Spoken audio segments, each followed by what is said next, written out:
Aí, tô aqui. Aí, pronto. Vamos ver se o áudio está normal. Todo mundo ouvindo?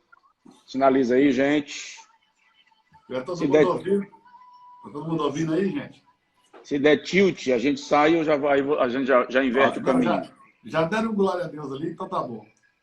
Maravilha. Você ia falando desse tempo de coronavírus, que o pessoal está buscando Deus e o conhecimento da palavra e tal. É, eu tô feliz com esse ponto, né? Porque é tanta coisa triste acontecendo, pessoas morrendo, essa quarentena, pessoas dentro de casa, presas, e pessoas que não podem trabalhar, empresas que não podem trabalhar. Então, muita coisa, notícia ruim, mas ao mesmo tempo tem os pontos bons e um dos pontos que são positivos é você está com a família, mas o que mais me alegrou foi que as pessoas se voltaram para a palavra, né? Os que temem a É, Deus se voltaram para a palavra. eu vi até um bannerzinho essa semana, muito interessante. Não sei se você viu, que no banner o diabo está conversando com Deus e ele diz assim: eu fechei todas as suas igrejas. Aí Deus diz assim: você está enganado, eu abri uma em cada casa. Muito É isso aí. interessante. É isso Pastor aí. Eduardo, Sim, na nossa tentativa de live 2 semanas atrás, nós tivemos problemas aí na conexão. E certo. depois a gente viu que foi um problema que muita gente teve, né? Estava sobrecarregado. Exato. E nós havíamos falado da hipótese de fazer a live sobre esse assunto em mais de uma edição para você conseguir trabalhar com um pouco mais de liberdade, expor um pouco mais. Ok. Mantém essa ideia? Mantemos. Bora lá. Então vamos Acho que a gente lá. podia começar no Malaquias 3:10. Se Vamos lá, cadê minha Bíblia? Está aqui. o senhor puder me ajudar com os textos aí, com alguns textos. Pri, pega o iPad para mim, por favor. Eu vou colocando aqui alguns textos. O senhor vai me ajudando também, colocando o seu ponto de vista acerca do texto. Talvez a gente não tenha um ponto de vista igual. Eu sou um pouco diferente dos pastores que eu conheço, pelo menos, tá? Eu Tá. não tenho problema que as pessoas pensem diferente de mim, não. Ah, sim, essa E nem que, liberdade. e nem que elas discordem. Eu acho que a liberdade de você poder pensar e discordar e analisar. Bom, se a gente convergir no mesmo pensamento, ótimo, melhor ainda. Mas há pontos que às vezes a gente não converge no mesmo pensamento. E no meio pastoral, parece que alguém divergir ou discordar de um ponto com você, parece uma ofensa. Para mim não é nada pessoal, nada. Pode discordar de mim à vontade. Hoje às 23 eu vou até fazer uma live assim que vai ser bem polêmica. Fazer uma É? live com a Kiva, né? E, Uau! Vai, então vai ser polêmica, porque o Akiva não tem tapa na língua. Ok? E vai, eu, vai. e eu sou curioso. Então Vai ser legal. Essa vai eu vou ser uma. acompanhar. A minha é meia-noite, então eu vou acompanhar essa aí, tá? Vou estar Amém. lá. Meu amigo, Pastor, eu vou a desativar ideia, os a ideia, a comentários. ideia básica começa em Malaquias 3:10. Pronto, eu vou desativar os comentários, tá? Ok. Pronto, desativados. Vamos lá. Ideia básica, Malaquias 3:10. Isso. Trazei todos os dízimos à casa do tesouro, para que haja mantimento na minha casa, e depois fazei prova de mim nisto, diz o Senhor dos Exércitos, se eu não vos abrir as janelas do céu e não derramar sobre vós uma bênção tal, até que não haja lugar suficiente para a recolherdes. Pronto. A minha argumentação aí, nesse texto, são dois argumentos. Ok? Aqui também. Ó, prontinho aqui. Eu tenho dois argumentos aí.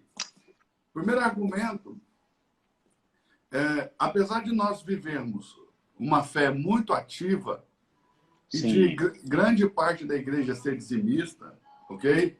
E nem discutir o assunto, porque as pessoas são generosas e elas querem ajudar, querem participar. Então, a maioria das pessoas, pelo menos que eu conheço e convivo, nem discutem esse negócio de dízimo, ok? Então, por que eles fazem? Porque quando eles chegaram já era assim, ok?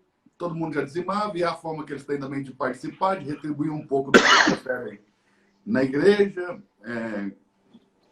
como ali congregação, como comunidade.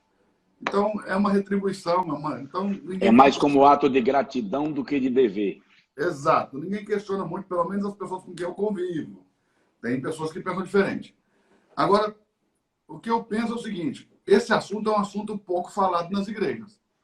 Sim. Por mais que pareça que ele é muito falado, ele não é falado, pelo menos não é ensinado. Talvez é falado e não é ensinado. Ok? Então, para a gente começar aí, a primeira questão é que o texto diz, trazei todos os dízimos, e não trazei todo o dízimo. Já apontando, ok? Inquestionavelmente, porque é uma questão de leitura, é questão de português, que está falando de mais de uma forma de dízimo. Correto. Porque ele diz, trazei todos os dízimos e não trazei todo o dízimo. Se ele quisesse falar apenas de um dízimo, ele diria, trazei todo o dízimo. Se está escrito, trazei todo o dízimo, qual seria a advertência? Bom, se você ganha R$1.000, traga R$100. Porque R$100 é todo o dízimo de R$1.000, ok? Mas não é isso que está dizendo. Está dizendo, trazei todos os dízimos. Então, esse é o primeiro ponto. O segundo ponto é, para que haja mantimento na minha casa. Sim. Então, são várias formas de dízimos, ok? E esses dízimos são para que haja mantimento na casa, no templo. Aí, essa minha casa, falando especificamente do templo em Jerusalém, mas o objetivo do dízimo não era o templo, era o homem. Porque pode ir falando que eu vou só levantar aqui um pouco o meu dispositivo para melhorar a imagem. Mas pode falar. Okay. O objetivo do dízimo era o homem, não o templo. Mantimento, não é manutenção. E parede não come. Então, esse é o segundo argumento. Que o alvo, o objetivo do dízimo, a quem ele deveria atingir, não era o templo, não era a instituição, o templo, e sim homens. Quem são essas pessoas que deveriam comer do dízimo? São sete tipos de pessoas, nós podemos depois mostrar os textos, mas eram sacerdotes, e nessa ordem, na mesma ordem que eu estou dizendo, sacerdotes, levitas, cantores, porteiros, estrangeiros, órfãos e viúvas. Então, haviam 7 tipos de pessoas que poderiam participar dos dízimos, desse mantimento, ok? Ou seja, que seria mantido com esse recurso do dízimo. Então, são os sacerdotes, os levitas, os cantores, os porteiros, os estrangeiros, os órfãos e as viúvas. Lembrando que os estrangeiros não podiam ter parente na terra, os órfãos não podiam ter irmãos mais velhos, as viúvas não podiam ter filhos e todos deveriam temer ao Senhor. Então, isso aqui não é uma espécie de caridade, ou como vamos dizer, não é uma espécie, é um princípio diferente, porque havia em Israel pobres que não eram estrangeiros, não eram órfãos, nem eram viúvas. E esses pobres não eram ajudados com o dinheiro do dízimo. Então, tem que ser um tipo de desamparo específico, ok? Então, esse é o primeiro ponto. Até isso o senhor compreende, mas eu compreendo que os brasileiros não entendem isso. Sim, o brasileiro, um judeu, levava o dízimo no templo, porque no templo tinha sacerdotes. Não é por causa do templo. Eu percebo, e a percepção que tenho, e posso estar errado, é que o brasileiro, ele leva o dízimo pensando na estrutura e não no homem. Sim, pelo menos de forma inconsciente, a ideia é investir no templo, na fachada, no conforto, nas cadeiras. Exato. Essa é a ideia básica que as pessoas têm quando elas dizimam, né? Que isso tem que, de alguma maneira, voltar para elas, ou seja, na estruturação da instituição como um todo, né? Ter dinheiro na conta, para pagar as contas, ter...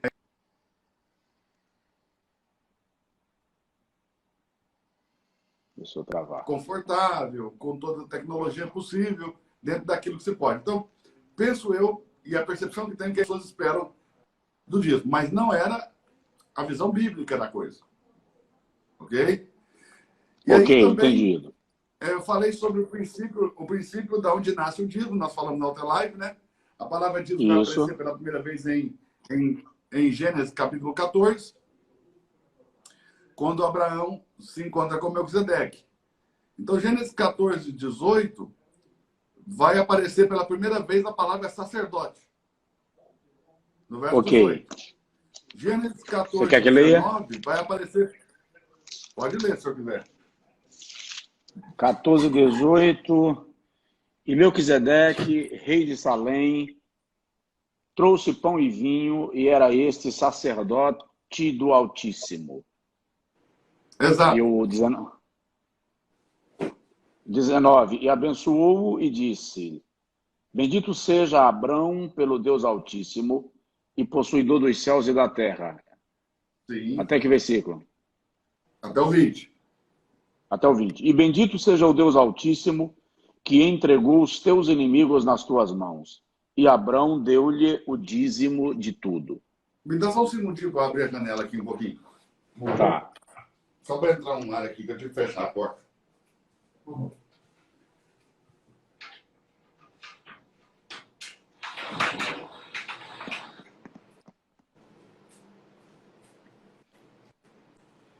Então, esse é o princípio, ok? O princípio aí é o princípio de interpretação bíblica, né? Hermenêutica bíblica, hermenêutica da escritura, que chama um dos princípios da hermenêutica é um princípio chamado princípio da primeira menção, ok?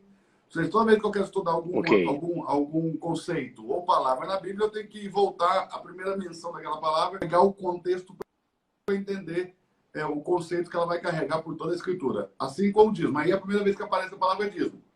Na primeira vez que aparece a palavra dízimo, curiosamente também é a primeira vez que aparece a palavra sacerdote. E curiosamente Sim. também é a primeira vez que Deus é definido. Então aparece no capítulo 14, verso 18, a palavra sacerdote. No verso 19, o Senhor Deus é definido como sendo o possuidor de tudo, o Senhor dos céus e da terra, o dono de tudo, ok? E no verso 20 aparece a palavra dízimos. No texto original, aí no verso 20, não dizimou para quem? No texto original não diz que foi Abraão que dizimou para Melquisedeque ou se foi Melquisedeque que dizimou para Abraão. No seu texto aí diz alguma coisa? Uau. No meu diz, e 20. Abraão deu-lhe o dízimo de tudo. E Abraão deu-lhe o dízimo de tudo. Ok, você vai pegar a tradução que vai estar escrito apenas assim, ó, e deu-lhe o dízimo de tudo. E deu-lhe. E deu-lhe, Essa é a corrigida fiel. Tem tradução que vai estar assim, e deu-lhe o dízimo de tudo, não vai estar dizendo que foi Abraão. E no original não diz que foi Abraão. Nós sabemos que foi Abraão, e esse nome Abraão aí foi acrescentado, e é isso que também que as pessoas precisam entender, que as traduções bíblicas, elas têm muito, mas muito do conceito teológico e de interpretação dos tradutores. Pão, pão, pão, pão, pão, pão. Se você pegar uma Bíblia presbiteriana e pegar uma Bíblia batista, uma Bíblia pentecostal, você vai ver a diferença. Vai falando, vai falando que eu vou pegando. O texto está carregado, ok? De quê? Da minha visão de Deus, da minha visão da teologia, da minha visão da coisa, ok? Vai falando que eu vou pegando, tá? Como lá em Hebreus, no capítulo 7, o autor aos Hebreus, que eu particularmente acredito que é Paulo. Eu presenciei essa aula. Como lá, o autor aos Hebreus determina que foi Melquisedeque quem dizimou para Abraão, alguém se sente no direito de acrescentar Abraão lá no texto do Velho Testamento, onde não tem o nome Abraão. Espera aí. Em Hebreus, o escritor aos Hebreus diz que foi Melquisedeque que dizimou Abraão? Não, que Abraão dizimou Melquisedeque. Tá. Perdão. Mas lá ele afirma categoricamente que Abraão devolveu o dízimo para Melquisedeque. Aí alguém se acha no direito, já que agora eu sei disso, eu vou lá e vou acrescentar Abraão. Ok. Mas lá não tem. Então, esse tipo de coisa acontece o tempo todo na Bíblia toda, que é a intervenção do homem. E deixa eu te dizer mais, não é só a intervenção dos homens do passado, os chamados homens sagrados, cujos textos foram avaliados como inspirados. Nós temos essas intervenções por homens nos tempos de hoje, nos tempos modernos. Essa é uma intervenção moderna, que não tem nas Bíblias antigas. Eu tô olhando aqui, a corrigida fiel não cita Revista e Corrigida não cita quem entregou a quem. Porque no original não está escrito quem foi que entregou para quem. Ah. Nós sabemos que foi Abraão pelo contexto da história, esse é o primeiro ponto, ok? Uhum. E, principalmente, o que nos dá certeza que foi Abraão é Hebreus 7. Ok. Então, Por causa da essa é uma afirmação lá do escritor. É claro, como a escritura do novo pacto, ok? Determina que foi Abraão que dizimou para Melquisedeque, para nós acabou a conversa. Mas isso não me dá o direito de ir lá alterar o texto. Claro. Claro. Ok? E essas alteraçõezinhas, elas ocorrem em toda a Bíblia. Por isso que na hora da gente defender a Bíblia, de uma maneira que a Bíblia essa Bíblia que você tem na mão, pode não ser a Bíblia que os apóstolos entregaram. Você está bagunçando, você está bagunçando. Vai lá, vamos lá. É claro que no grosso, pastor, no grosso, na essência, é a mesma coisa. Sim, eu estou entendendo. Estou entendendo. Para um leigo, não vai fazer diferença nenhuma. Agora, nós que estudamos, o senhor sabe bem disso, às vezes nós precisamos do detalhe para determinar o certo ou errado. Com certeza. Então, até porque às vezes é o detalhe. Para nós vai fazer uma diferença grande. Bom, como nós somos pesquisadores, e sabe qual que é a melhor parte que eu penso? E qual que é a coisa mais grandiosa em Deus? É que Deus poderia impedir isso. E não faz. Porque ele não precisa esconder os meus erros para que ele seja perfeito. Ele me permite errar e ele vai continuar sendo quem ele é. Exatamente. Não vai mudar nada nele, nem na sua essência, nem na sua palavra. Lembrando que a palavra de Deus é imutável, a palavra de Deus é inerrante, a palavra de Deus ela é inviolável em todos os sentidos. Ninguém vai questionar uma coisa assim, ok? Mas nós estamos falando aqui de possibilidades de... Nós estamos falando de gramática, compilação, tradução, ok? Então, quando isso acontece... Costume, tradição... Costume, tradição. Quando isso acontece, nós temos que buscar mais a fundo. E a nossa fé é judaico-cristã, ok? E geralmente a gente busca nos textos gregos. Tanto o Novo Pacto como o Velho Pacto. Lembrando que nós já temos a Bíblia toda em hebraico já há muitos anos. Há muitos anos, nós temos do Gênesis até o Apocalipse, todo escrito em hebraico. Mas nós buscamos no grego, por causa da Septuaginta, ok? E a gente busca no grego. Agora, nos escritos da Torá, nós temos que buscar no hebraico e na cultura judaica. Porque a nossa fé é judaico-cristã, não tem outro caminho. Então, a palavra dízimo em hebraico, pastor, é maaser. Sim. Maaser, ok? E o que o texto nos apresenta são pelo menos 5 tipos de maaser diferentes só no Velho Testamento, ok? Aliás, não é nem no Velho Testamento apenas. Só nos livros da lei, nos primeiros 5 livros do Pentateuco, nós temos 5 tipos de dízimo diferentes. Correto. Ok? Então, presta atenção, nós temos o primeiro dízimo que é chamado Maaser Rishon. Basta ler Números, capítulo 18 ali, como nós lemos da outra vez, que a pessoa vai conseguir compreender que existe ali um dízimo chamado primeiro dízimo, que é o dízimo do levita. Ou seja, cada levita em cada cidade que habitava, lembrando que Israel tem 12 territórios tribais, mais 13 tribos. Só que uma dessas tribos não recebeu herança de terra, que é Levi. E por essa causa, por não ter terra para cultivar, Levi poderia comer do dízimo das outras tribos. Ok? Essa é uma ordenança. E também, um segundo ponto que justifica o fato dos levitas receberem os dízimos dos filhos de Israel é o fato dos levitas serem consagrados para trabalharem no santuário. Ok? Então, o serviço prestado no santuário ficava como uma forma de pagamento para eles, os dízimos. Então, os dízimos não eram só para o sustento, para a sobrevivência. Era também para que eles pudessem ter renda.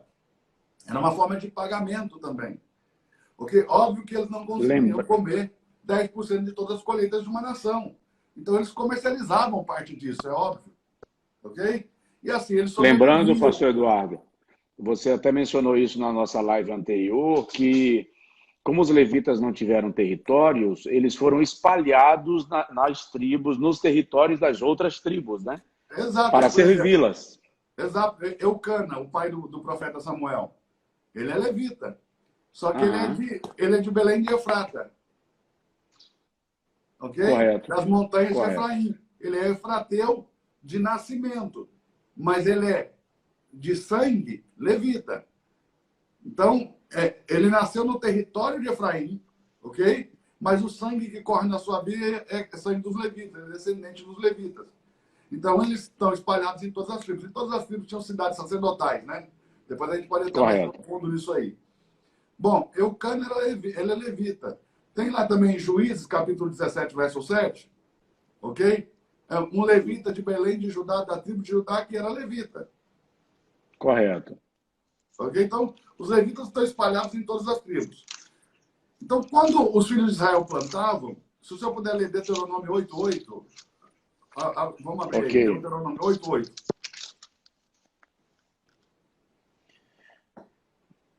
Terra de trigo e cevada, e de vides e figueiras e romeiras, terras de oliveiras, de azeite e mel. Deuteronômio 8:8. Aí estão os 7 frutos que são plantados ou que são colhidos, que são cultivados, essa seria a palavra, na terra de Israel. Ok? São 7 frutos. Vamos lá, vamos junto. Leia de novo, vamos junto, um por um. Terra de trigo, Ou seja, cevada, trigo, cevada, vides, uvas, figueiras, figos, romeiras, romãs, oliveiras, azeitonas. azeite e mel. O azeitona e o azeite é a mesma coisa. E o mel são as tâmaras. Aí, essa palavra mel, aí, nesse caso aí, é para tâmara. Mas não quer dizer que em todo caso a palavra mel é aplicada para tâmara, não. Ok? Certo, Nesse caso certo, aí. certo. Bom, quando começa o ano agrícola em Israel? Começa na colheita da cevada. Que lembramos que a cevada nasce naturalmente em Israel, sem que ninguém precise plantar. Ela nasce sozinha. Por isso que a cevada é chamada o pão do pobre. Correto. Porque eu não preciso Por plantar, eu isso só que colho. lá em Gideão, Quando Israel entrou na Terra Prometida, entrou numa época do mês que era Abib. E alguns estudiosos costumam traduzir Abib por primavera. Mas Abib não é primavera. Abib quer dizer cevada em amadurecimento. Ela não está verde demais a ponto de não poder ser comida, não está madura demais a ponto de não poder ser a comida. ponto de se perder. Os grãos estão tenros. Seria para nós brasileiros o ponto que a gente come o milho verde. Aham. Nesse Ok. ponto. Ele não está verde demais, nem maduro demais. Porque se ele ficar maduro demais, seus grãos vão ficar duros, não vão poder comer. Se tiver verde demais também é impossível comer. Então é no meio, no meio. Então a Bíblia quer dizer cevada e amadurecimento. Quando os filhos de Israel entraram em Canaã, Deus diz: quando entrares e colherdes a vossa messe, então ficareis a mim o molho das primícias. Deus não diz quando entrares e plantares, quando entrares e colheres. Por quê? Ninguém entra no centro da vontade de Deus plantando, pastor. A gente entra no centro da vontade de Deus colhendo. Muito interessante, aliás, dentro do contexto do que nós estamos falando, né? Exato. Quem entra lá no centro da vontade de Deus, entra colhendo. Então, presta atenção. Onde eles plantaram? Durante o período do deserto. Tudo aquilo ali foi uma semeadura. Quando eles entraram em Canaã, entraram para colher. Ok? Agora, Ok. eles não precisariam do deserto. Só o sacrifício na saída do Egito já serviria para entrar, colhendo. Mas a Correto. desobediência fez com que eles tivessem que semear mais. É. Ok? E aí eles entram colhendo e caem no fundo da primícia. Então, quando a cevada está em amadurecimento, começa a colheita da cevada. Ok? Um dia antes de colher a cevada, é a festa das primícias. Então eles têm que ir lá pegar as primícias das cevadas e trazer para Deus. Lembrando que essa provisão que eles vão ter em Israel vem de Deus. Eu sei que as pessoas não dão muita atenção para esse tipo de coisa no nosso país, porque aqui é o seguinte: se chover ou não chover, você trabalha e tem seu salário. ok? Mas Israel era assim, ó, Correto. se não chovesse ou chovesse demais, sua família morreria de fome. Não tem Então, colheita. quebrar uma ordenança dessa de Deus significava colocar toda a nação em risco. Então, é outra mente, é outra visão, é outra cultura, entende? É outra Outro revelação de Deus. cenário. Claro. É. O senhor lembra muito bem, o senhor é um estudioso da palavra, que houve tempos em Israel que as pessoas comeram fezes de pombos porque não tinham o que comer. Pela Sim, cabeça de desobediência. jumento. Ok? Comer cabeça de jumento. Teve vezes em Israel de tanta fome que as pessoas comiam cadáveres dos que morriam primeiro. Exatamente. Então, esse povo sabe o que é passar fome. E eles sabem o que é brincar com um princípio desse. Então, eles levavam esses princípios muito a sério. Então, trouxe aqui o molho da primícia, da cevada. Então, começa a colheita da cevada. 7 semanas mais tarde, a colheita do trigo. E aí vai, até chegar na colheita da tâmara. Quando colhe a tâmara, então tem a festa das colheitas e fecha o ano agrícola. Esse é o calendário agrícola. Lembrando que Israel tem um calendário civil, um calendário religioso e um calendário agrícola. Ok? Então, antes de cada colheita, eu tinha que trazer aqui a primícia. E depois, eu tinha que tirar o dízimo dos levitas. Ok. Que é a 10ª Que é esse parte primeiro. dos 7 cultivos. Então, são 7 colheitas por ano. Então, Israel não dizimava uma vez por ano, como o pessoal está falando. Como defendem alguns aí. Dizimava uma vez por ano de cada cultivo. E eram 7. Eram 7. Ok? Então, a cada cultivo, os levitas tinham o seu direito de ir lá buscar a 10ª parte. Então, esse é o Maaser Rishon, o primeiro dízimo, o dízimo dos levitas. Ok? O levita tem esse direito de colher esse dízimo pelo fato dele não ter terra e pelo trabalho que ele oferece lá na tenda da congregação. Depois nós temos um segundo dízimo. Esse segundo dízimo é cerimonial e ele não é a 10ª parte da colheita. Lembrando que a 10ª parte da colheita já foi tirada. Esse segundo dízimo é a 10ª parte dos frutos sagrados. Ou seja, no trigo eu vou pegar os melhores feixes, na cevada eu vou pegar os melhores grãos, porque na uva eu vou pegar as melhores frutas, na romã as melhores, que não tenha defeito, e vou separar. Seria hoje para nós, tipo aquela fruta que passa no controle de qualidade, tipo exportação? Classe A, correto. E desse classe A, eu vou tirar a 10ª parte para levar no santuário de Deus. Eu tenho que obrigatoriamente ir para Jerusalém. Entende? Então isso acontecia pelo menos 3 vezes ao ano. Eles iam a Jerusalém com esses dízimos, que é o cerimonial. E em toda colheita, o 10% do levita. Mas pelo menos 3 vezes ao ano, eles praticavam esse dízimo cerimonial. Ok? Correto. Eles iam com ele. Bom, vamos supor que eu sou judeu, mas moro na Turquia. E eu tenho que levar 10 bois. Dos melhores, que não tem defeito. Não é logístico isso naquele tempo. Então, o que foi ensinado? Vende, ata o dinheiro no teu pulso, vá para Jerusalém, chega lá, compra de novo o que você quiser. Fruta, vinho, carne. E prepara e coma dentro dos limites do templo, você e sua família contigo. E se um levita chegar, ele deve comer contigo. Nunca desampare um levita. Nunca desampare alguém que trabalha para Deus, servindo a Deus e o povo no santuário. Uau. Essa é a ideia do negócio, ok? Só um minutinho, pastor. Só um minutinho, pastor. Gente, manda um direct aí para mais pessoas chegarem, para pegar isso aí, que isso é uma aula importantíssima. Tem muita gente que não sabe o que diz sobre o assunto, ocupando espaço na internet para ensinar errado. Vem cá para a gente aprender direito. Vem para cá. E aí Sim, também pastor. pode apertar na interrogaçãozinha e depois fazer as perguntas. A ideia, pastor, é que esse segundo dízimo cerimonial, ele vai envolver grande parte dos meus melhores frutos, 10%. Ok? Certo. Mas dos meus melhores frutos, ou seja, grande parte da colheita. Lembrando que Israel é hoje o maior produtor de fruta do mundo. Ok? Uau. No meio do deserto. E as frutas de altíssima qualidade. Lá, Muito. o senhor lembra que você deve ter lá muitas vezes, você deve ter notado que no aeroporto se planta laranja. É. Qualquer 2 metros de solo cultivável, eles plantam. Eu mencionei essa semana que a azeitona de lá, por exemplo, parece o nosso tomate, com um pouco de exagero, mas é gigante. Os frutos deles do são tamanho do uma nosso pulmão de beleza cerveja aqui. incrível. Mas olha que coisa interessante. Esse segundo dia cerimonial tem que ser comido dentro dos limites do templo. Ok. Então, se eu fosse fazer esse dízimo hoje, eu teria que viajar para Jerusalém.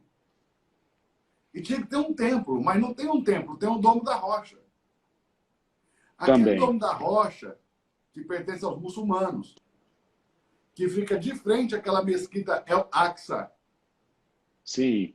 Porque você sabe que a tradição muçulmana diz que o Maomé subiu daquela pedra para Deus, né? E que a marca do pé dele está lá na pedra. Correto. Entende? Eles falam que... Mas Maomé, historicamente, já foi provado muitas vezes, por muitos historiadores, que Maomé nunca nem teve em Jerusalém. Na vida dele. Ele nunca foi em Jerusalém. Aí eles falam que foi num sonho que ele foi. Sim, senhor. Entendeu? Mas olhe bem. E o que acontece? Essa mesquita lá tem de frente o Domo da Rocha, que fica onde? No pátio do templo, onde as pessoas tinham que comer esse dízimo. Então, aquele domo, para o judeu, é profano. E para Deus, é providencial e circunstancial nesse momento. Porque Deus não quer que se restaure as práticas do templo agora. Porque se tira aquilo de lá, os judeus constroem outro templo. Com certeza, imediatamente.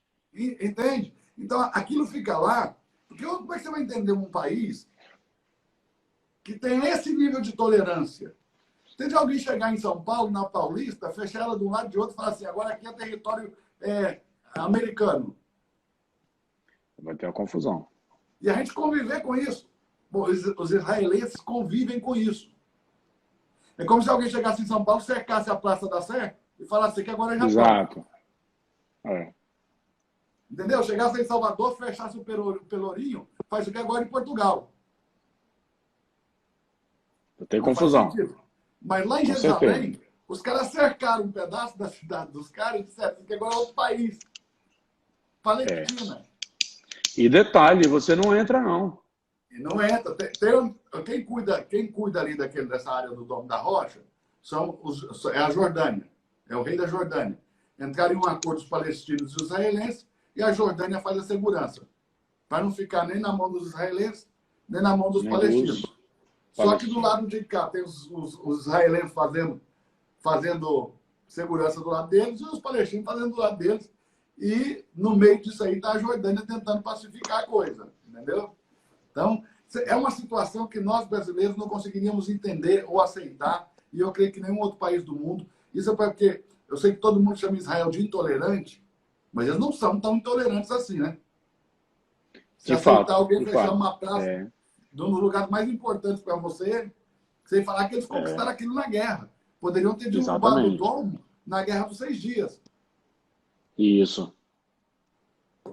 Então, essa intolerância não é tão intolerância. Mas, bom, isso é uma providência de Deus, porque senão eles voltariam. Então, eu não posso praticar nem esse primeiro dízimo, porque eu não tenho levita e tem que ser obrigatoriamente das colheitas ou do gado, ok? Não fala de dinheiro, ok? Está falando de colheita. É do produto. E a lei está sendo clara, das colheitas, da sua produção ou do seu gado. Ok? E também não posso praticar o segundo dízimo porque eu não tenho tempo. E aí tem um terceiro dízimo, que em cada ciclo de 7 anos, esse é o Maaser Ani. O primeiro dízimo é Maaser Rishon, o segundo dízimo Maaser Sheni, o terceiro dízimo Maaser Ani. O Maaser Ani é o chamado dízimo dos pobres. A gente pode ver isso em Deuteronômio 14, né? A partir do 22. Tá aberto. Quer que leia? Não, se você quiser, não precisa, o texto é longo. Mas o pessoal de casa pode ler. Lá fala do dízimo cerimonial, fala do dízimo do levita e fala do dízimo dos pobres, no mesmo capítulo. E aí o dízimo do pobre acontece a cada 3 anos. Num ciclo de 7 anos, você tem 2 vezes o ano dos dízimos. O dízimo dos pobres, ele acontece no ano dos dízimos, que é o terceiro ano de cada 3 anos dentro de um ciclo de 7. Ou seja, 2 vezes em cada 7 anos. No terceiro ano, no sexto ano. O sétimo ano, a terra descansa. Ok? Isso. No terceiro ano... Pode ver o que é. No terceiro ano e no sexto ano. No sétimo ano, a terra descansa. Então, no terceiro ano e no sexto ano, tem o dízimo dos pobres. Além de eu levar o primeiro dízimo, além de eu levar o segundo dízimo, eu ainda tenho que dar o dízimo do pobre. Quanto que é o dízimo do pobre? 10% do que sobrou da colheita. Então, rapaz, já se foram quase 30% do que eles arrecadam. Com certeza.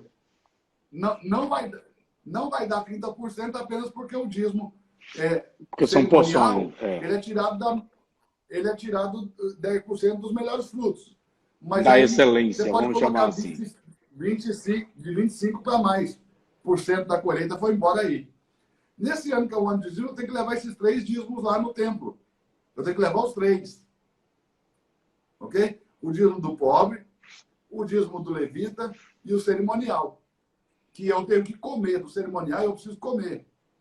O cerimonial não é o sacerdote que come, é eu que como.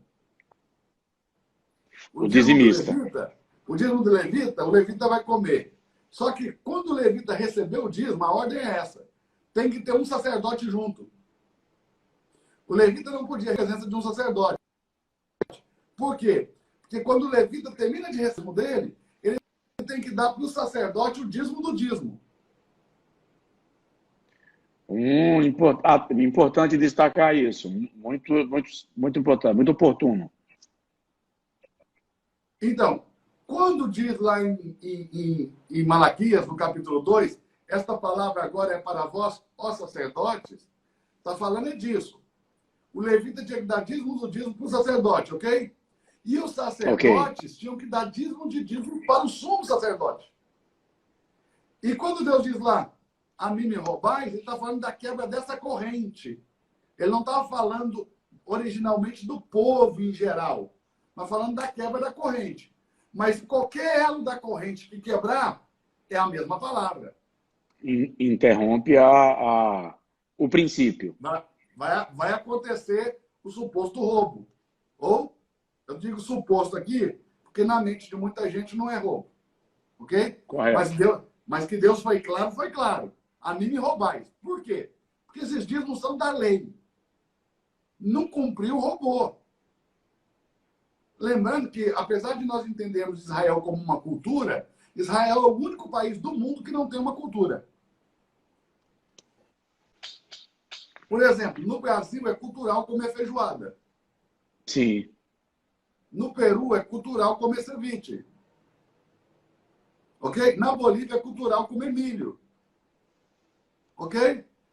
Mas em Israel, eles não comem nada por cultura. Eles comem ou não comem porque eles tiveram uma revelação de Deus. Ou para comer ou para não comer. Então Israel não carrega uma cultura, carrega uma revelação. Forte. É diferente.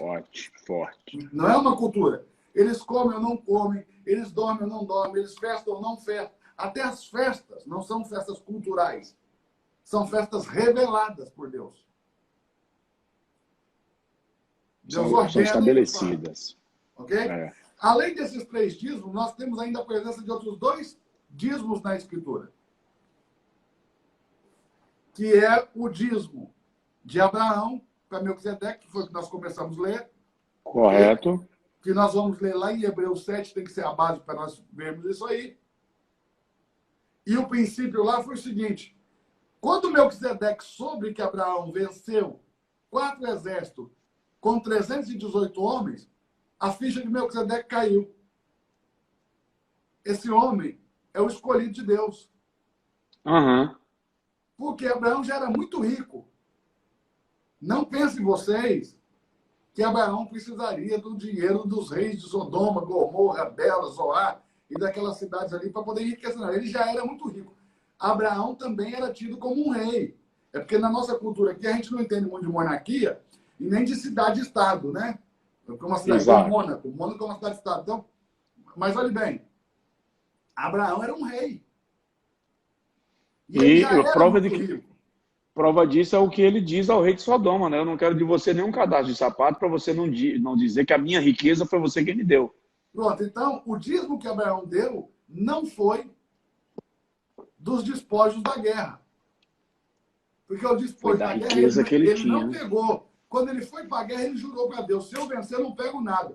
O despojo é do vencedor da guerra por direito. O senhor estuda isso? Sim, Todas as guerras, repetidamente na Bíblia, sempre assim. Quem vence a batalha, né? fica com E as despojo. guerras, o senhor sabe também que na Constituição e no direito militar, quem inicia a guerra paga o despojo. Tanto que nós temos até nos tempos modernos países pagando dívidas de guerra, lá da Segunda Guerra ainda. Sim, sim. Ok? Então, acontece muito. E mesmo quando eles não pagam, tem outras nações que entram, né, nas cortes internacionais contra a outra nação, pedindo repatriamento por exemplo, de obras de arte, ok? Sim. De recursos que foram roubados, saqueados na guerra, quando não estava dentro das normas da guerra. Até na guerra tem ordem, né? Porque o pessoal acha que a guerra é desordem, né? Porque tem uma lei de guerra, porque tem crime militar e tem crime de guerra. E tem tribunal internacional para julgá-los, né? Exato. Então Abraão tinha o direito, mas ele disse que jurou a Deus que não pegaria. Então, do que Abraão dizima? Se quem leu prestou atenção, quando o rei Quedorlaomer venceu as 4 cidades que estavam lá junto do Mar Morto, as 5 cidades, perdão, e o rei de Sodoma e de Gomorra, ele levou os bens dessas 5 cidades, ele levou os despojos. Mas a Ló e os bens de Ló ele levou separado. Porque ele já sabia que Ló era forasteiro ali. Está no texto bíblico, viu? Que ele levou separado Ló e seus bens. Quando Ok, Abraão vai lá e vence os tô te 4 reis ouvindo. com 318 homens, ele não pega os despojos dessas cidades, ainda que o rei de Sodoma ofereceu, né? Os bens sejam Sim, para ti, como é o certo. Dai-me as pessoas para mim. Não mata meu povo, me dá as pessoas e fica com os bens. Você já venceu a guerra. Abraão falou: não, pode ficar com seus bens. Então os bens ficaram com o rei de Sodoma. Não foi disso que Abraão dizimou. Ele dizimou da riqueza de Ló que ele pegou para trás. Lembrando que Ló só enriqueceu porque Abraão tirava o por causa dízimo e de dava para Abraão. ele. Por que Abraão dizimava para Ló? Porque Ló era órfão. Então, como Abraão não tinha um sacerdote, Deus falou para ele tirar o anátema de casa na vida de um órfão. Ló era sobrinho de Abraão e era órfão. Ló é irmão de Sara. Eu sei que pouca gente sabe disso. Ló é irmão de Sara. Sara é filha de Arã. Sara também é sobrinha de Abraão. Por isso que ela diz que eu sou minha irmã e Abraão diz somos meio irmãos. Por quê? Porque o pai de Abraão é o avô dela. E o avô, naquela cultura, é considerado um pai, né? Como em inglês, a palavra avô vem de um pai mais velho. Sim. Ok? Então, essa é a cultura. E entenda esse detalhe, que é muito interessante. Qual é o princípio aí, então? Quando o Melquisedeque reconhece que Deus é com Abraão, ele sai para abençoar Abraão. O Melquisedeque não saiu atrás de dízimo. Ele saiu para abençoar Abraão. Ele sai, ele abençoa Abraão e diz: bendito seja Abraão pelo Deus Altíssimo, possuidor dos céus da terra. E bendito seja o Deus Altíssimo que entregou os teus inimigos nas tuas mãos. E deu-lhe pão e vinho, como era comum que um rei fizesse para outro rei que voltou da batalha com uma vitória, alimentar esse rei e o seu povo, seus soldados, com pão e vinho. Melquisedeque fez isso. E Abraão, em contrapartida, lhe deu o dízimo de tudo. Então, o que nós temos que entender aí? Dízimo é uma relação entre o escolhido de Deus e os sacerdotes que Deus levantou para ele, com Deus no meio como testemunha. Por isso que a palavra sacerdote está no verso 18, Deus é definido no verso 19 e o dízimo só aparece no verso 20. Esse é o princípio. Eu dizimo na mão que me alimenta. Eu levo o dízimo na igreja porque na igreja tem um sacerdote que me alimenta e me abençoa. Correto. Não é por causa do prédio, é por causa do homem que me abençoa. Porque, olha bem, você é abençoado pelo homem, mas na hora de honrar, você quer honrar a parede? Então faz o seguinte, quando der uma dor de barriga, gruda na parede e fala para ela orar por você. Ué. Ou quando você precisar se abrir, você está na frente do microfone e se abre com ele. Porque as pessoas Precisar de aprenderam a honrar oração. coisas e não pessoas. E Deus honra pessoas, não honra coisas. Interessante, muito interessante. É daí que vai nascer essa mística dos badulaques, né? Salva o ato profético, porque é bíblico e verdadeiro, mas tem a doutrina dos badulaques, que eu preciso criar um badulaque para você segurar, para você achar que tem fé. Nasce da onde? De eu tirar do sacerdote a honra. E aí eu desvio, pensando que a bênção vem do copo que eu seguro, vem da flor que eu carrego, vem do negócio que eu... Ok? E esses atos proféticos, ainda que legítimos, quando ordenados pelo Espírito Santo, eles não têm poder. Eles só simbolizam o que o sacerdote está liberando. Não tem poder em óleo de unção. Tem poder na mão do presbítero que vai orar. Tem poder na fala dele. Ok? Então, essa é uma coisa que as pessoas precisam entender isso aí. Um outro ponto, que eu penso também ser pertinente e importante, é que o princípio do dízimo, ele é tão poderoso que lá em Hebreus 7, se eu puder abrir lá, que eu acho que isso aí nós precisamos ler para o pessoal. Deixa eu te falar, nós só temos mais 5 minutos, tá? Não, o seu acaba aí? O meu não acaba mais, não. Ah, não? Então agora vamos descobrir. O meu não acaba mais, não. O meu agora já pode passar. O senhor tem mais de 100 mil pessoas? Mais de quê? Mais de 100 mil pessoas? Tem mais de 100, tem mais de 200. Então, acho que não vai cair, não. Então, vamos lá, vamos descobrir agora. É bom que eu fico sabendo. Vamos lá, Hebreus 7. Hebreus 7, verso de número 10. Porque ainda ele estava nos lombos de seu pai, quando Melquisedeque lhe saiu ao encontro. Vamos ler o 9 e o 10 para ficar mais claro para todo mundo. E por assim dizer, por meio de Abraão, até Levi, que recebeu dízimos, pagou dízimos. Porque ainda ele estava nos lombos de seu pai, quando Melquisedeque lhe saiu ao encontro. Escuta, Isaac não tinha nascido, Jacó não tinha nascido, Levi não tinha nascido, mas olha o que a Bíblia está dizendo, que quando Abraão dizimou, Levi dizimou junto. Porque Levi estava dentro de Abraão quando Abraão fez isso. Sim. Vê? É a mesma visão do pecado. Por que quando Adão pecou eu fui condenado? Porque eu estava dentro de Adão quando ele pecou. Então, quando Abraão entrega o dízimo, Levi recebe também o crédito, porque ele já está... Então, isso prova que quando você alcança esse nível de generosidade, isso já está fazendo bem não só para você, mas para os seus filhos. Para as suas gerações. Para as suas gerações futuras. Essa é a visão de Deus. Agora, a coisa vai espreitar um pouquinho aí. Continua lendo. De sorte que, se a perfeição fosse pelo sacerdócio levítico, porque sob ele o povo recebeu a lei, que necessidade havia mais de que outro sacerdote se levantasse, segundo a ordem de Melquisedeque, e não fosse chamado segundo a ordem de Arão? Porque, mudando-se o sacerdote, necessariamente se faz também mudança da lei. Porque aquele de quem estas... Não, a parte que nós temos que ler aqui é o verso 7 e 8, desculpe. Ora, mas essa parte aí também é boa. Mudando o sacerdote faz mudança de lei. Nós podemos falar disso aí depois também. Porque a lei agora não é mais a lei de Moisés, a lei da pedra, agora é a lei da graça, a lei da fé. Sim. Que exige mais de mim, não menos. Só para deixar o detalhe. Importante. A graça não requer menos de mim, ela requer mais. Ok?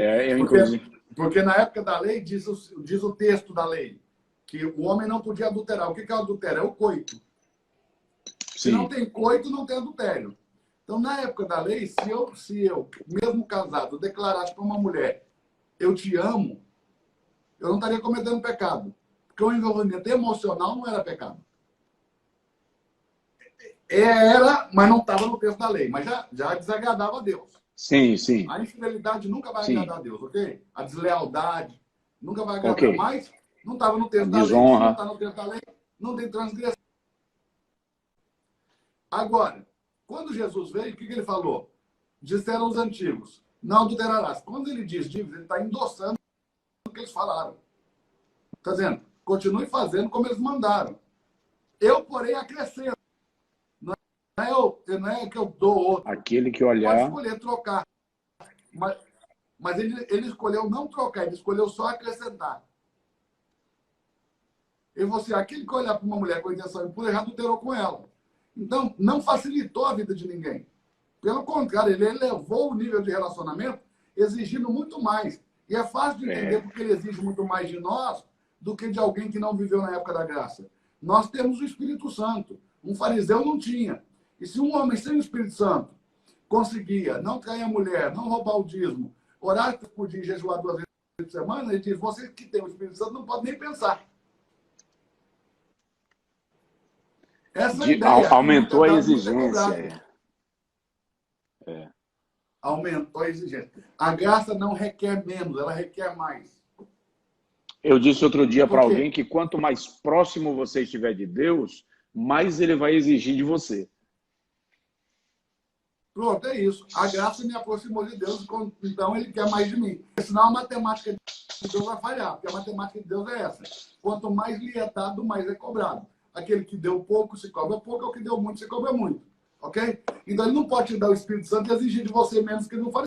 O texto diz o seguinte, se a sua justiça não exceder a de um fariseu, de maneira nenhuma você vai ficar no reino. Então pensa, qual que era o problema do fariseu diante do publicano? O problema do fariseu é que ele estava confiado na sua justiça própria quando ele orou. Quando ele orou dizendo, eu não trago minha mulher, eu não roubo o dízimo, ele estava confiado na sua justiça própria. E a justificação é só pelo sacrifício de Cristo. Então, eu não tenho que confiar na minha justiça própria. Mas existe depois também, que eu sou alcançado por Cristo, uma engenharia da graça, que precisa ser desenvolvida, que é a engenharia da santidade. Uau! Ok? Então, é isso. Então, nós temos lá no Velho Testamento 2 outros dias, que é esse de Abraão, que não está no texto da lei, porque Moisés não tinha nascido, não era lei. Lembrando que se não tem a lei, se não tem lei, não tem quebra de preceito. Correto. Ok? Não se pode quebrar um preceito que não existe. Então, mas havia já a quebra de princípios. Okay? Então, Abraão vai dizimar. Por quê? Porque ele reconhece o que Melquisedeque disse. Olha a fala de Melquisedeque. Bendito seja o Deus possuidor dos céus e da terra, que entregou os teus inimigos nas tuas mãos. Ele reconheceu que ele, com a força humana, com 318 homens, não venceria 4 exércitos. Não poderia vencer. Foi dada por Deus. Em gratidão e reconhecimento disso, que Deus lhe ajudou a vencer essa batalha, ele dizima. E depois nós temos Jacó, ok? Que disse, o Senhor for comigo nessa viagem que faço, ok? Quando Jacó volta para a casa do pai, em vez de ele pegar 10% do que ele tinha que dizimar, ele dá 100%. Ele não dizima, ele entrega 100% de tudo para Esaú. Depois, Deus faz acontecer um milagre, porque quando morre Isaac, Esaú pega o seu povo e vai para as montanhas Seir e deixa Jacó com a terra prometida. Ninguém entende. Aí, ninguém viu isso também, né? O profeta Obadias diz que Esaú, por um momento, deu um surto nele, psicológico. Deus fez acender uma chispa na mente dele e ele foi embora. Quando ele se deu conta, ele já tinha ido embora. E Jacó já tinha possuído a terra que ficou. E Jacó já tinha possuído a herança de Isaac.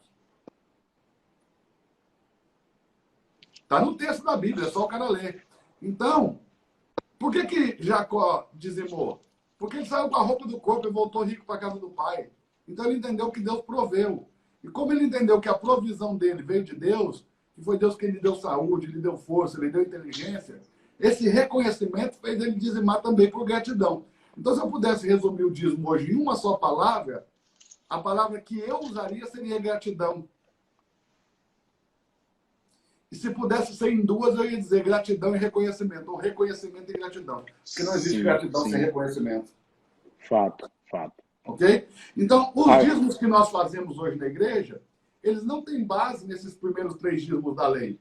Eles têm base nas ações de Abraão e na de Jacó, que não tem nada a ver com a lei, não tem uma sequer ligação com a lei. Lembrando, ainda não existia a lei.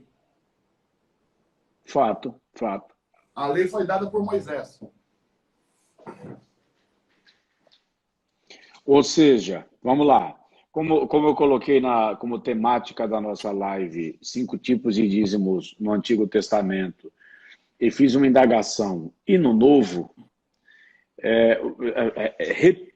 reprisa, enfatiza no Novo como a gente aplicaria, compreenderia e até anularia essas distorções que a gente tem vivido no nosso tempo. Bom, no Novo Testamento, essa coisa fica grave.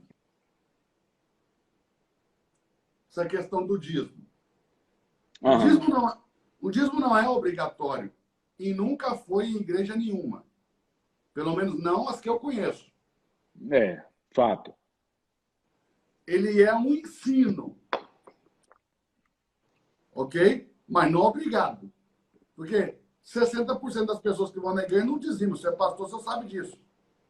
Sim. Mas continua indo. Então, se fosse obrigatório o dízimo, esse 70% já seria cortado. Você não teria acesso, Okay? Então, o dízimo nunca foi obrigatório, não é obrigatório. É um princípio que é ensinado e que quem compreende e é grato faz. Okay? Por gratidão e reconhecimento. Porque reconhecimento, gratidão e por exercício da generosidade. Porque há uma ordem no Novo Testamento de que você seja generoso.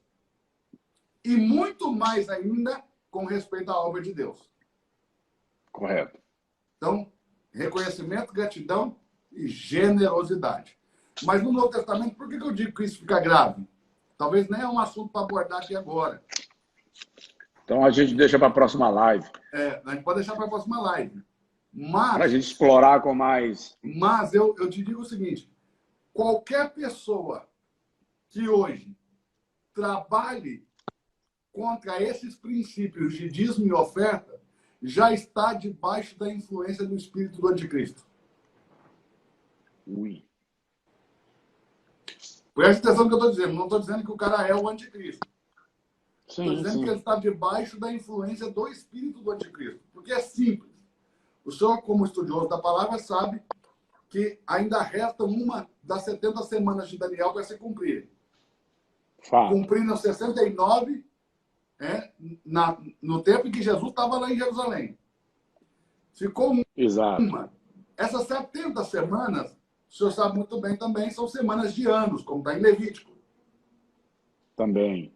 Então, restam 7 anos para se cumprir, que são proféticos, em que nós vamos ter aí a ascensão do anticristo, o início dos 7 anos, com 3 anos e meio, 42 semanas, 1.270 dias de falsa paz.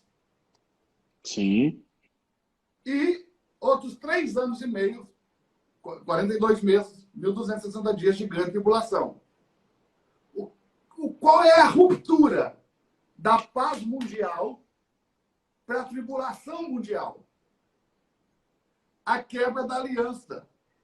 Sim. Porque o anticristo, que vai estar sentado no trono de Deus, em Jerusalém, no templo de Deus, como se fora Deus, e não é, ele vai quebrar o pacto e no meio da semana ele vai proibir os judeus de trazerem as libações e as oblações. Para quem não sabe o que significa isso, são os dízimos e as ofertas. Aí vai Profeta Daniel. Israel. Os sacerdotes do Senhor vão chorar. Vai acontecer o que está em Daniel, ok? Foi quebrada a aliança.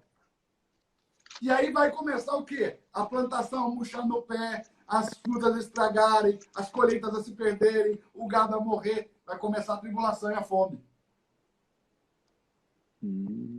Quando ele quebrar.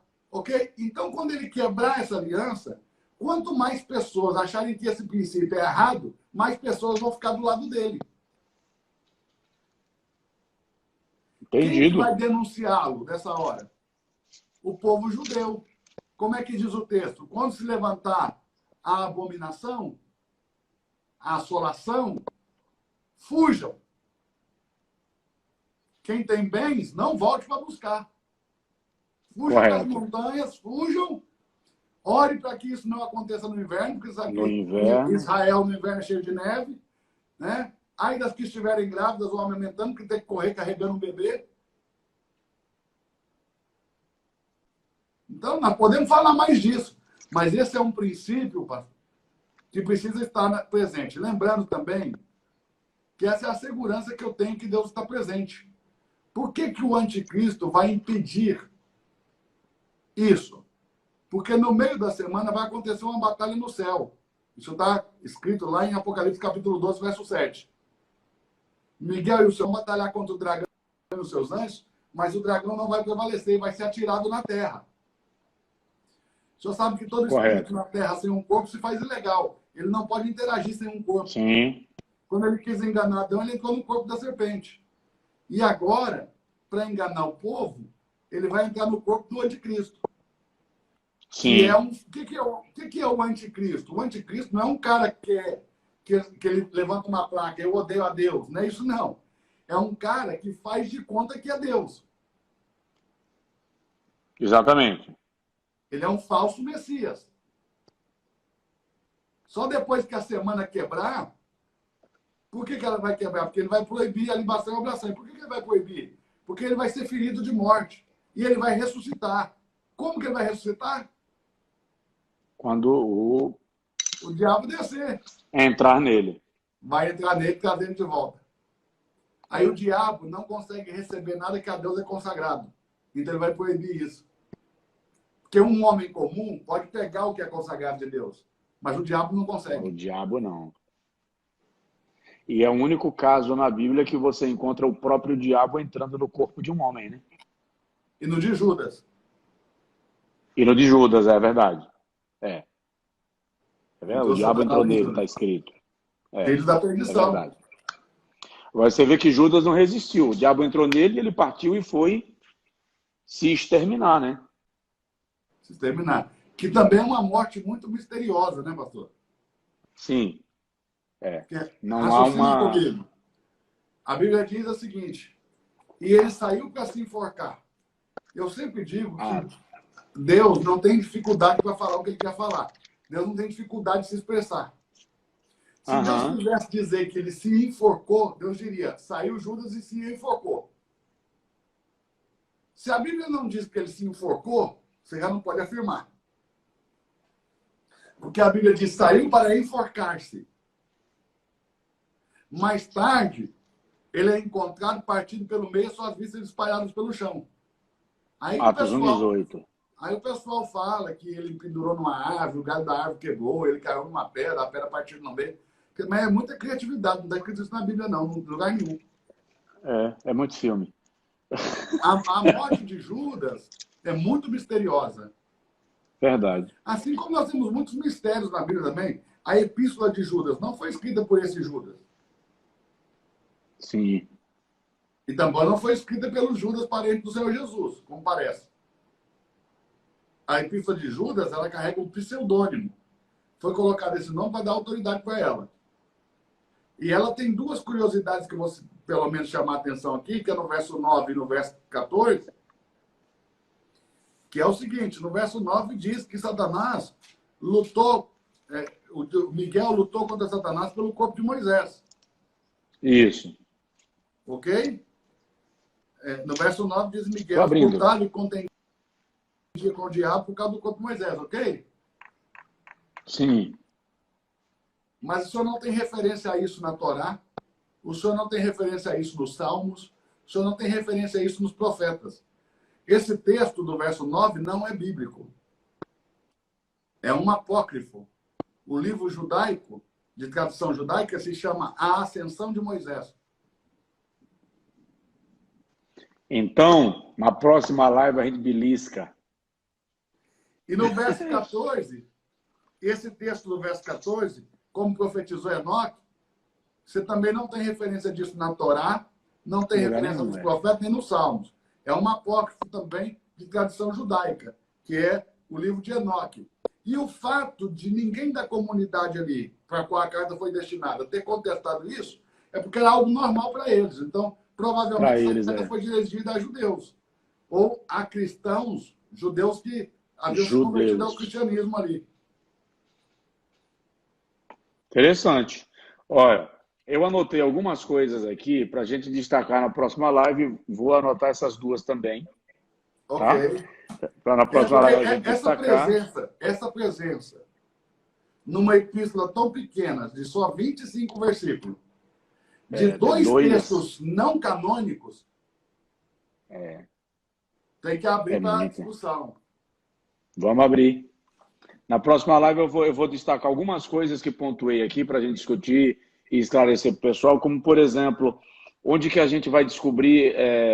Na próxima a gente vai discutir, eu vou só citar, que Abraão entregava o dízimo a Ló. Ah, isso aí é muito bom. A gente entender melhor essa lógica de que Sara era irmã de Ló, também eu quero pontuar isso. Esses dois versículos agora de Judas que você mencionou, eu vou também destacar na próxima live. A gente vai trabalhar numa linha mais de esclarecimento desses pontos, tá? E eu vou ver na caixinha de interrogação também as perguntas que foram feitas, anoto, para na próxima live a gente colocar em andamento e em questão. Vamos fazer Fechou? isso. Fechado. Vamos lá. Um beijão. Eu vou reativar os comentários aqui, que é para ver o que o pessoal diz, alguma coisa aí, né? Se vocês quiserem fazer um print aí da tela e postar, marcar o pastor Josué Brandão, o pastor Eduardo Reis, marca Vou fazer aí. uma coisa aqui para não ficar. Fala do clube. Vou falar do meu livro aqui. Acabei de lançar o livro, ó, Deus e Você de A a Z. Detalhe, o senhor sabe que falar de dízimo já é um negócio delicado, né? Escrever sobre ele, um pouco mais delicado ainda. Vai aqui, ó. Tem um capítulo do meu livro só dedicado a isso. Uau. Aí, ó. Aqui tá assim, ó. A frase aqui que abre é uma frase do Lucado, Max Lucado. Você é para o bem de Deus, mas para o seu próprio bem. E aqui tem uma revelação incrível sobre isso. Eu estou aqui, ó. 10 coisas que eu concordo com todo dizimista. Tá, eu vou te mandar o endereço para você encaminhar o meu para cá, viu? Pode mandar aqui, pode mandar que eu vou mandar já com dedicatória e assinada aí. E se alguém Maravilha. Quiser, e se alguém A próxima quiser live. adquirir, se alguém quiser Sim. adquirir o livro Deus e Você de A a Z, é só clicar no link na minha bio, vai estar lá Deus e Você de A a Z, você clica lá, pode adquirir lá, é R$ 34,90 mais o frete. O frete eu acho que é R$11. Muito bem. Pastor Eduardo, vamos ver durante a semana se a próxima live pode ser de repente na sexta-feira mesmo, mesmo horário, se for o caso, tá? Se o senhor se o senhor quiser não demorar tanto, é só me falar que qualquer dia da semana aí nós entramos mais cedo assim, ó. Nesse horário de 18 horas, para mim sempre é bom. Tá bom? Então a gente alinha de repente para quarta-feira ou quinta-feira. Eu falo contigo. Ok. Pronto, quarta para mim é bom também. Meu amigo, Deus abençoe, bom falar com você, bom estar com você. O pessoal que está com a gente na live, um forte abraço. Deus abençoe a todos. Amém. 20 horas eu entro numa live com o pastor Matheus Soares, falando sobre chamado e propósito. E 23 horas... Foi o Matheus que fez o prefácio desse livro. Ah, legal. Eu estou com ele daqui a pouquinho. Ó, tá maravilha. Aqui, Matheus Soares, que é da enciclopédia, né? Isso, de A a Z. Personagens bíblicos. Isso, ele. Aqui, ó, Matheus Soares. Ó. Legal. Estou com ele daqui a pouquinho. Manda meu abraço para ele lá. Beijão. Darei. Um abraço. Beijo, fica com Deus.